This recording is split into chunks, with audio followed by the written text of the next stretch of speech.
Bleak House by Charles Dickens. Preface. A chancery judge once had the kindness to inform me, as one of a company of some 150 men and women not laboring under any suspicions of lunacy, that the Court of Chancery, the shining subject of much popular and prejudice, at which point I thought the judge's eye had a cast in my direction, was almost immaculate. There had been, he admitted, a trivial blemish or so in its rate of progress, but this was exaggerated and had been entirely owing to the parsimony of the public, which guilty public, it appeared, had been until lately bent in the most determined manner on by no means enlarging the number of chancery judges appointed, I believe by Richard II, but any other king will do as well. This seemed to me too profound a joke to be inserted in the body of this book, or I should have restored it to the conversation kindred to Mr. Vholes, with one or the other of whom I think it must have originated. In such melds, I might have coupled it with an apt quotation from one of Shakespeare's sonnets. My nature is subdued to what it works in like the dyer's hand. Pity me then, and wish I were renewed. But, as it is the wholesome that the parsimonious public should know what has been doing and still is doing in this connection, I mention here that everything set forth in these pages concerning the Court of Chancery is substantially true, and within the truth. The case of Gridley is in no essential altered form from one of actual occurrence, but made public by a disinterested person who is professionally acquainted with the whole of the monstrous wrong from beginning to end.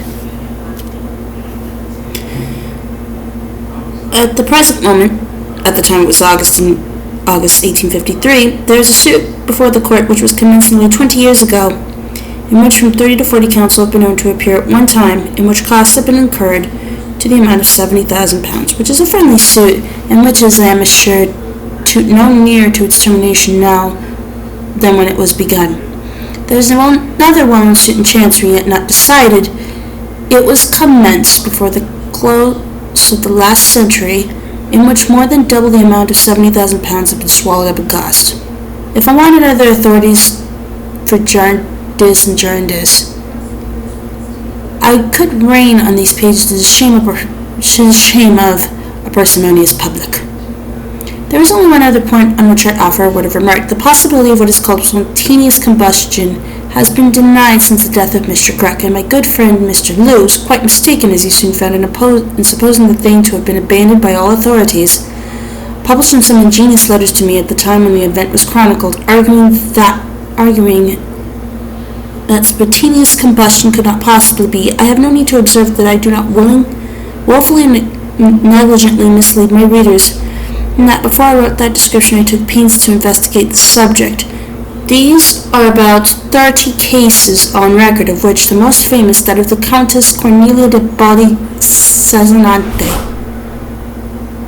was minutely investigated and described by Giuseppe Boncini, a prebendary of Verona, otherwise distinguished in letters, who published an account of it at Verona in 1731, which he afterwards republished at Rome.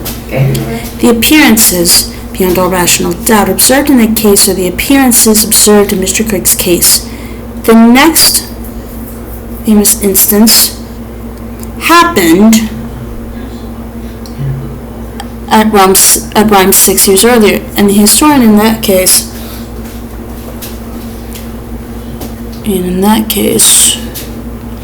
is Lestat, one of the most renowned surgeons produced by France. The subject was a woman whose husband was ignorantly convicted of having murdered her. This name of spontaneous combustion is given. I do not think it is necessary to add these notable facts, and that general reference to the authorities will be found at page 30, volume 2. The recorded opinions and experiences of distinguished medical professors, English, French, and Scotch, in more modern days, contenting myself with observing that I shall not abandon the facts until there shall have been a considerable spontaneous combustion of the testimony on which human occurrences are usually received in Bleak House, have I purposely dwelt upon the romantic side of familiar things. 1853.